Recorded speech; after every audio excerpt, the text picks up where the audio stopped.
Predstavte si, že by ste v električke stretli lásku svojho života.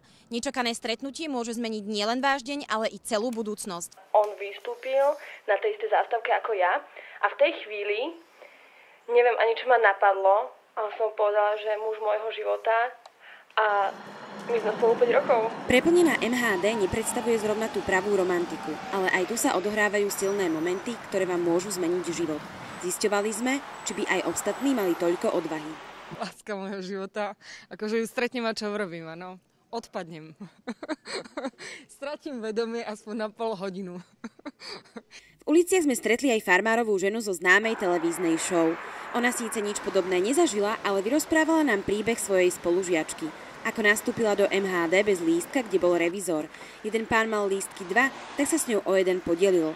Keď vystúpili, zistili, že voči sebe prejavujú sympatie. No a potom mi volala po nejakom mesiaci, teda, že spolu chodia, že sú vážny pár. A aj sa zobrali. Je veľa návodov, ako stretnúť toho pravého. Avšak i cestovanie v MHD vám môže príjemne zmeniť váš osud. Pre redaktorskú školu Ivana Šureková.